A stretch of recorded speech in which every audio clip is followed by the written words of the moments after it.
Let's bring in Nick Lewis now, the receiving king, joining us on video chat. And Nick, listen, you have volunteered your services. Hey, Nick, so are you a golfer? Do you get out much? Yeah, I played in Deer Valley last Sunday. Shot 85, second time out. So I'm getting it back, and hopefully I'll be in the upper 70s, low 80s here in the next couple weeks. Man, athletes are athletes. It doesn't really matter what the sport is. So when Damon pitched that idea, what's the first thing you thought of? Do you think Canadians would be interested in watching something like this? I think everybody's interested in watching anything live right now. So I think if you could put this together for next month, it would be awesome because, guys would fly in and guys would take part. I know Jermaine Copeland and Brett Ralph were two of the best golfers I've been around. Brett Ralph is a scratch golfer, and Jermaine Copeland's right there as well, shooting low to mid 70s. So, yeah. Nick, I got to ask you, what is life like for the CFLers right now? You're talking to the guys in your circle of friends, what coaches and players and, whatever type personnel. What are you hearing? Man, it's crazy. As a coach, you don't have any say-so. So you're kind of just looking at the players and you talk to your players to see how they're feeling. You talk to the owners or the GM and see how they're looking and feeling. So the coaches are kind of just in limbo because they don't have any representation.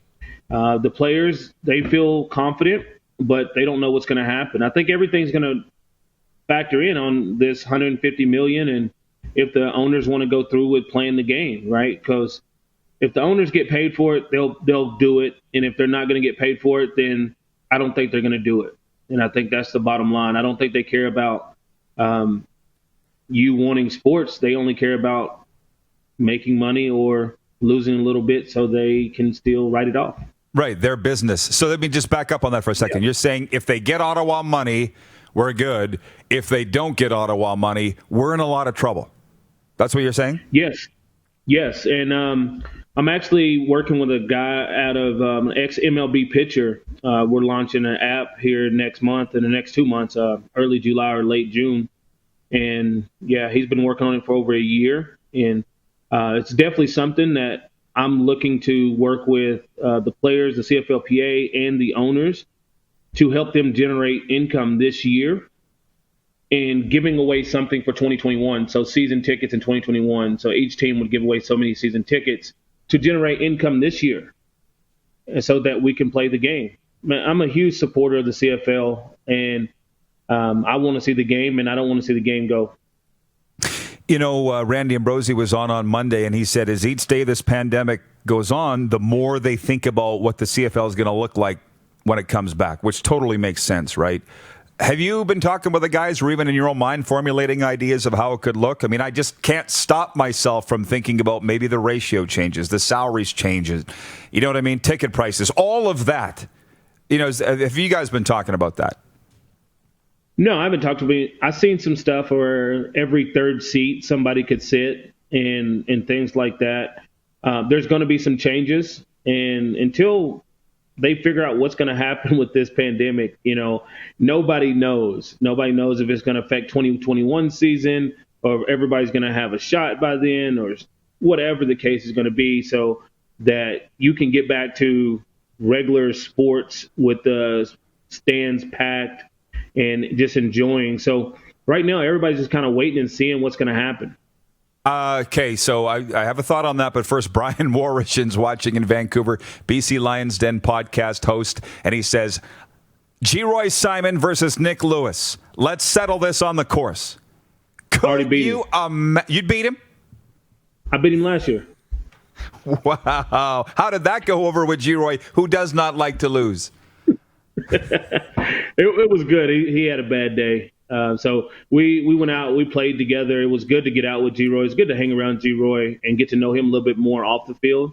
So that was always good. I respect those guys. And like I said, him and Milt can have the greatest ever receiver. Neither one of them could play the game the way I played it, and I couldn't play it the way they played it. So it's good. But when we line up at golf, I feel like I can beat both of them. Milt's training to come back at 50. So I see that. Darren, what do you got? No, we just figured out the foursome. It's Damon and G-Roy, the Lions, against Doug Flutie and Nick of the... You guys didn't play together, but Doug and Nick of the Stamps. No pro golfers in this. We don't need it. Quarterback and a receiver on each We team. don't need it. Works for me. Let's go. Now, but I got to say this, Nick.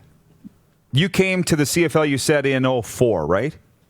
Yes. You just missed the circus then, what was 03 of the Calgary Stampeders. But if salaries plummet in the CFL, because that's what's being proposed in Major League Baseball and maybe even NHL, would you have come to Canada in 04 if the money wasn't what it was? Or did you even care about money at the time? Like, will it affect Americans coming up here if the salaries drop? Well, coming out of the NFL, maybe it's a little different. But coming out of college like I did, making $40,000, and then I made an extra $20,000 in incentives. So to make that $40,000 for me coming out of college, a Division II walk-on, of course, I come up here. I mean, it's no question that I get to play the game. And if people have other options, maybe not, because of the exchange rate being like 44 cents right now, and some of those factors that go into it, you're losing half of your money before you even come home. So a lot of those things plays factors, and we'll just see what happens. Because, I mean, I still think there's ways to, like, you can't tell me these $100 million owners can't figure out a way to make money. It's just ridiculous to even think that they can't make money. They know how to make money, and they know how to make this thing work. It's just a matter of them saying, you know what, let's make it work. You may be right, but I mean, I've had discussions with these owners, and what I believe, and I'm talking owners from every league I've chatted with, they have guys running the team for them because they're not really running the team. So it's not even the owners, I don't think, that are figuring out how to make the money. And you were in BC when Mike Riley was given $700,000. These are the kinds of things that hurt the league. That's my point. I mean, Braley obviously would have okayed that deal, but he wasn't the one that came up with that deal. You know what I'm saying? Yeah, but they, in this league, you have to have a quarterback to win. Look at what Ottawa went through last year. Like, they go from a perennial playoff team since they've been back, ever since their second year back until last year. And now they can't even win a game because they don't have a quarterback. Right? So the quarterback play is huge in the CFL, and very few teams have been able to develop quarterbacks. And, Calgary looks like they're the only team that can have a stable of quarterbacks and pick one after the next. And you look at that situation. So it's in the scouting department. It's finding the guys, the right guys to come up. And you have certain markets like Vancouver, Toronto, and Montreal where you need big name players to put people in the stands. And some of those big name players aren't very good. They just have big names. So you're kind of stuck in that mix, right? Like, I need this name to put people in the stands, a.k.a. Johnny Manziel, but then Johnny's not very good. And, that's just that's what hurts the league. Damon's writing it and says it's a quarterback-driven league. I understand that, but twice now quarterback salaries are of what's bankrupt this league. And Damon was one of them in the 90s, Damon, and you know what I'm talking about. We can't pay guys $1 million a year, or we just can't. So, I mean, I understand. I suppose I said that there should be 3 franchise players in the CFL. Each team should have 3 players that own 2-year contracts and that they can't change for those 2 years, and their money doesn't go on the cap, or it's a $1.5 million cap, and you can split up any way you want, and then everybody else makes the $5 million. Right. So now the cap goes up just a little bit, but at the same time, everybody else gets paid more. You can't keep every time there's an increase, the quarterbacks get the increase. Right. The quarterbacks can't keep getting the increase and everybody else no increase. Like, nobody's contract's going up $200,000 but Bo and Mike. It's funny it's funny, by the way, that you mentioned Manziel, because I don't know if you saw his interview that came out this morning. You're exactly right. If he was playing for the Argos, he might have filled BMO Field, and he was a joke. And he admitted that he was a joke, that he was not interested in putting any time in. We can all see it, but that's a little bit of what's wrong with the sports fan now. They would have showed up to see Manziel, but they wouldn't show up to see Ricky Ray. Think about that. Yeah, it's a name, right? It's what they equate they see him play college football. He's not been successful in any pro football league, not even in the AAF. He wasn't successful. And part of it is what you put into it. And a lot of guys have to understand it takes a lot of work. And some of those guys from the NFL, they come up here and they think it's going to be a cakewalk. Oh, man, I played in the NFL or I did this. It's not. It's a different game. And guys struggle all the time that come here from the NFL. So I played with a lot of guys from the NFL that came to training camp in Calgary that I was like, I don't even know how you made it out of college football. I don't even know how you got to Division I football. Damon continues and says, Flutie made more than me, Rod. Oh, I know. But I know, Damon, but everybody had a high-priced quarterback but the Riders. That was the 90s. Damon and I have had this chat. We got to bring Damon on. Clark, can we book that? And we'll have this talk, by the way. Last one for you, Nick, the Cowboys. Ridiculous with Dak Prescott. I mean, it's on ESPN every single day. He wants $45 million. It doesn't take a genius to figure out he's not worth it. I mean, I don't believe he is. Maybe you do. Russell Wilson's the highest paid quarterback in the NFL at $35 million. And if anybody's earned it, it's probably Russell Wilson. What is Dak thinking?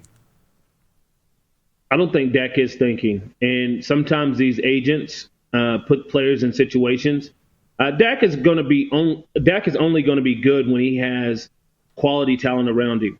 Right now, you have CeeDee Lamb, you have Amari Cooper, you have Zeke Elliott, you have an aging O-line, so the window is closing, and Jerry Jones sees that, and he understands what they have to get better defensively. And you can't get better defensively if you're paying Dak all that money. If you look back over the last 5 years, teams with quarterbacks in their first 5 years tend to have the best teams and tend to have the best chance to win. You look at the Rams and Jared Goff. Jared Goff has cost the Rams Todd Gurley and all of their defense. Dante Fowler's gone. All these defensive players are gone now because Brandon Cooks is gone because of Jared Goff's contract. They gave him 2 years to win, and he didn't get it done. And now you're stuck with that quarterback with a team that's not going to be competitive, and you're going to go out and lose now. He's ruining the Dallas Cowboys is what he's doing. And I still think he'll start in week 1 because they'll slap the franchise tag on him. But listen, we're two Cowboys fans here. We can talk about it all day. Andy Dalton. I'm going Andy Dalton too. That's why I asked you who's starting in week. Yeah, in week 1. You did. Set a message to the guy. You asked it, but I would trade Dak. Yeah, but it's coming like the contract. I mean, because he's the next guy signing the deal. Ultimately, it just seems like they keep stacking on top, right? So instantly, he's got to be the highest paid guy. $45 million is excessive. I mean, he wasn't very good against playoff teams last year. Just one win against the playoff team. Was pretty good against the lower half of the league. But by default, just because he's signing last, he's going to make the most money. But $45 million is crazy. And no, of course he's not ridiculous. Worth it. Yeah. Nick, I appreciate the chat. We'll let you run, but we'll see if we can put this golf game together. And I appreciate always enjoy chatting ball with you. Thank you. Indeed. Y'all have a great one. Appreciate you having me on. All right. 82, Nick Lewis joining us here on the program today. You're watching Rod Pedersen On Demand. For more of The Rod Pedersen Show, visit rodpedersen.com or follow Rod Pedersen on social media.